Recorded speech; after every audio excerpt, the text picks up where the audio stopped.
Assalamualaikum warahmatullahi wabarakatuh. Dina ieu kasempatan urang medar materi ngeunaan sisindiran.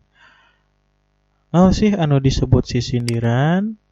Sisindiran secara etimologis asalna tina kecap sindir anu miboga harti omongan atawa caritaan anu dibalibirkeun henteu togmol. Naon ari henteu togmol nyaeta teu to the point, malapah gedang heula. Sangkan akhirna urang ngarti kana naon anu dicaritakeun. Nurutkeun sababaraha ahli, aya nurutkeun Hairudin sapara kanca, sisindiran teh mangrupa karya sastra anu ngagunakeun rakitan basa kalawan dibalibirkeun. Sedengkeun Sudaryat netelakeun yen sisindiran mangrupa karya sastra wangun ugeran anu diwangun ku opat jajar, tiap jajar diwangun ku 8 engang. Jajaran kahiji jeung kadua mangrupa cangkang, katilu kaopat disebutna eusi. Ari nurutkeun daftar darpan sapara kanca mah sisindiran teh nyaeta karya sastra karya sastra wangun puisi atanapi ugeran anu ditulis kalawan kreatif, diwangun ku cangkang jeung eusi sarta diwengku ku pada jeung pada lisan. Jadi naon atuh nu disebut sisindiran? Tina sababaraha pamadegan di luhur, sisindiran teh mangrupa karya sastra wangun ugeran anu ditulis kalawan kreatif, diwangun ku cangkang jeung eusi sarta ngandung maksud atawa omongan anu dibalibirkeun. Lajeng ari sisindiran teh contona nu kumaha? Tah ieu conto sisindiran. Sing getol nginum jajamu nuguna nguatkeun urat, sing getol neangan elmu nuguna dunya akhirat. Atuh sami jeung pantun kitu mah muhun leres. Di bahasa Indonesia mah disebutna pantun, ari dina basa Sunda mah disebutna sisindiran. Ciri-ciri sisindiran anu kahiji, sisindiran teh diwangun ku opat jajar atanapi opat pada lisan. Tiap jajaran atanapi tiap pada lisanana diwangun ku 8 engang. Engang teh suku kata. Pada lisan kahiji jeung kadua mangrupa cangkang, atuh anu katilu jeung kaopat mangrupa eusi. Sora tungtung pada lisan kahiji kudu murwakanti jeung pada lisan katilu, tah anu kaduana kudu murwakanti jeung anu kaopat. Sangkan genrena tiasa ninggal contoh anu di dieu nu salajengna. Urang tiasa ngetang ieu aya opat jajar. Jajaran kahiji sing getol nginum jajamu, nu kaduana nuguna nguatkeun urat. Jajaran katiluna sing getol neangan elmu, nu kaopatna nuguna dunya akhirat.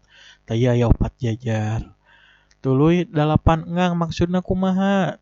Etang suku kata tiap jajarana. Sing getol nginum jajamu, eta aya 8 engang atanapi 8 suku kata. Tuluy jajaran kahiji jeung kadua disebutna teh cangkang. Jajaran katilu jeung kaopat eta disebutna eusi. Jajaran kahiji jeung katilu sorana kudu sarua, tah aya jajamu eta sarua jeung elmu sorana nya mu. Urat hampir sarua atanapi padeukeut sorana jeung akhirat. Tah eta ciri-ciri atanapi aturan dina sisindiran. Tapi engke benten deui lamun urang bade ngadamel wawangsalan. Wawangsalan mah teu opat jajar, tapi aya 2 jajar. Engke tiasa ninggal contona kumaha. Papasingan sisindiran nurutkeun M.A. Salmun, sisindiran teh dibagi jadi 3 macem atanapi 3 rupa. Nu kahiji rarakitan, kadua paparikan, katilu wawangsalan. Ari rarakitan mah mangrupa sisindiran anu cangkang jeung eusina teh pada papak di puhuna. Jadi aya anu sarua di awalna. Lamun paparikan mah sisindiran anu sora tungtung napa tungtung pada lisanna teh sarua. Jadi anu rarakitan mah aya kecap anu diulang, paparikan mah aya sora anu sarua ditungtung pada lisan. Wawangsalan mah ungkara basa anu nyumputkeun maksud anu sanyana ku cara nyebut kecap anu padeukeut jeung anu dimaksud. Sangkan jentrena urang pedar deui, urang guar deui. Nu kahiji nya urang ngaguar ngeunaan rarakitan. Tah, rarakitan teh dibagi deui jadi 3 dumasar kana eusinya. Dumasar kana eusi dibagi jadi 3. Nu kahiji aya piwuruk, kadua silih asih, katiluna aya sesebred. Piwuruk mah ngeunaan nasehat, silih asih mah ngeunaan ka cinta, cinta anu pikagenahan unggul henteu, anu sakit-sakit na oge sami kana silih asih. Sarta nu katilu aya sesebred, sesebred mah mangrupa heureuy. Tah, aya contoh rarakitan di dieu. Lamun hayang nyieun pager kudu daek mawa paku, lamun hayang jadi pinter kudu daek maca buku. Aya 4 jajar, aya 8 engang, tuluy anu ngabedakeunna teh nyaeta dina ieu mah aya kecap anu diulang. Lamun hayang dina padalisan kahiji diulang deui dina padalisan kaopat, katilu punten sanes kaopat katilu. Kudu daek dina padalisan kahiji diulang deui dina padalisan kaopat. Tah ieu sisindiran wangun rarakitan.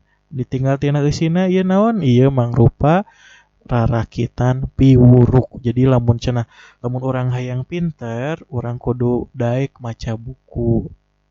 Buku naon? Buku pelajaran. Sareng buku-buku anu ngandung pielmu nu lainna. Contoh sejen dina sisindiran rarakitan. Ieu aya nu piwuruk deui. Lamun urang kacikole moal hese tumpak kahar. Lamun urang boga gawe moal hese barang dahar. Mun urang ngendong di Bandung geus tangtu kana mahalna. Mun urang goreng ka Indung geus tangtu kana doraka. Lajeng aya contoh rarakitan silih asih. Kamana nalikeun kincir kadinya kapupudunan, kamana ngaitkeun pikir kadinya kanu miheman. Contoh salajengna, daek soteh ka Cikoneng, ka Cisitu mah teu purun, daek soteh ka Nyi Oneng, kanu itu mah henteu purun. Aya contoh rarakitan sesebred anu heureuy. Sugantea nawar asepan sing horeng hayang talenan, sugantea keur ngiceupan sing horeng kapereungpeunan. Hanas urang geus GR, aya nu ngiceupan ari pek teh si etana ngan saukur kapereungpeunan.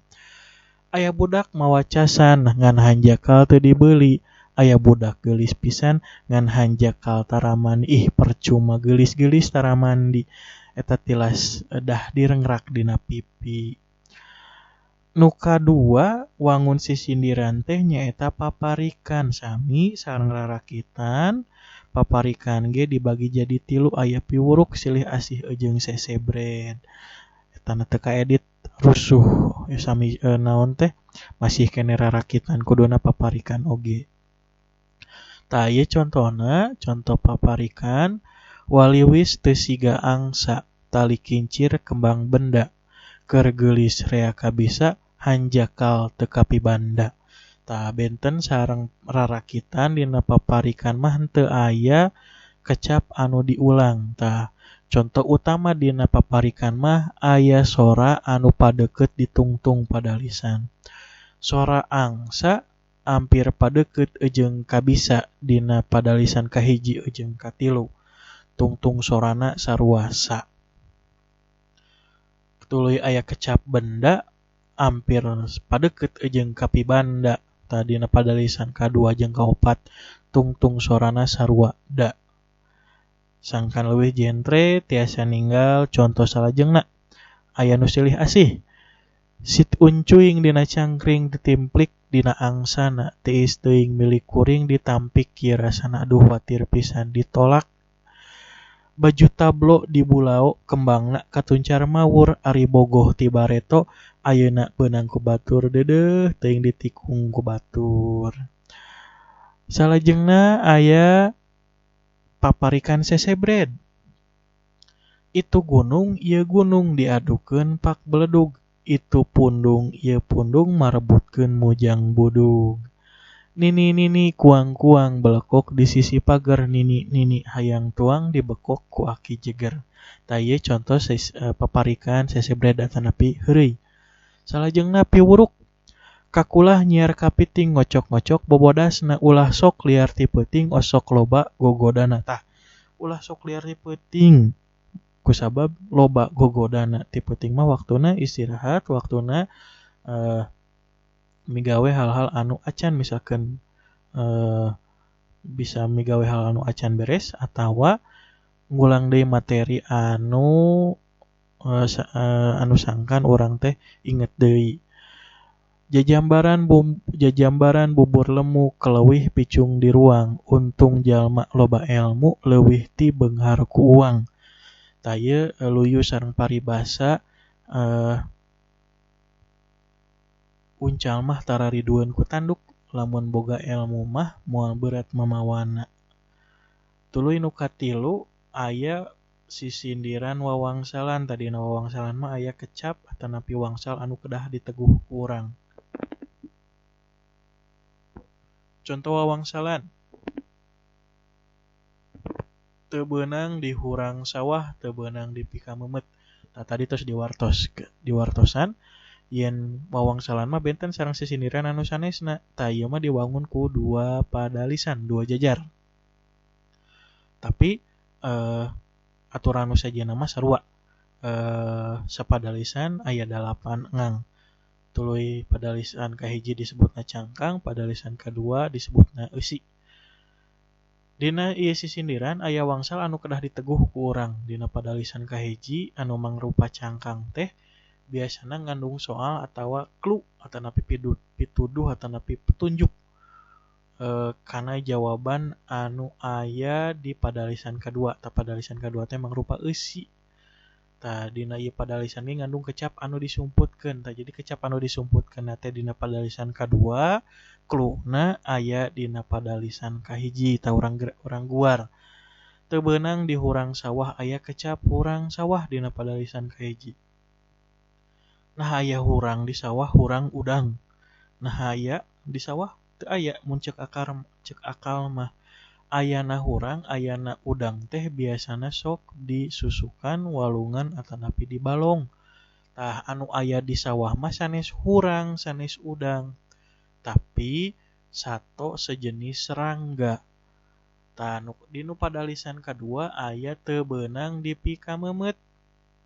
Tah cik kira-kira sato naon anu jenisna serangga sarta kecapna teh padeukeut jeung di pika memet. Tah lamun urang ningali mikir-mikir, oh nya sato anu di sato hurang di sawah tuluy sorana padeukeut jeung di pika memet teh nyaeta simet. Sangkan leuwih jentre deui tingali contoh nu salajengna. Tokyo teh ibu kotana iraha patepang deui. Tokyo ibu kota. Negara naon anu ibu kotana Tokyo? Tah di handapna aya iraha patepang deui. Patepang. Negara ibu kotana Tokyo. Oh, Jepang. Tah wangsalna berarti Jepang. Mesin ketik elektronik dipakena ku nu pinter. Elektronik jeung pinter. Wangsalna komputer. Catetan bulan jeung taun juragan Menak Utami. Catetan bulan jeung taun di imah aya catetan bulan jeung taun sok ngagantung dina tembok atanapi dina dinding atanapi dina bilik dikaitkeun. Kalender tapi teu aya kalendernya. Tah di handapna aya Menak Utami. Tah kecap sejen tina kalender teh nyaeta almanak. Jadi wangsalna almanak. Jukut jangkung pinggir gunung hate engkang panas eurih. Jukut anu jangkung ayana di sisi gunung. Tuluy lamun keuna kana leungeun kana kulit sok peurih. Jawabanna atanapi wangsalna nyaeta eurih. Contoh saja nu terakhir, klub mengbal ti Spanyol ulah sok liar ti Maghrib. Klub mengbal asalna ti Spanyol kecap padeukeut jeung Maghrib nyaeta Real Madrid. Klub mengbal ti Itali ulah betus nyimpen Rusia, Juventus. Tah sakitu anu kapihatur dugi ka dieu padaran materi ngeunaan sisindiran. Hapunten bilih aya kalepatan. Ulah hilap resumena dikempelkeun dina Google Classroom. Foto selfie jeung urang sanes foto selfie urangna, tapi foto selfie urang bari nyandak buku.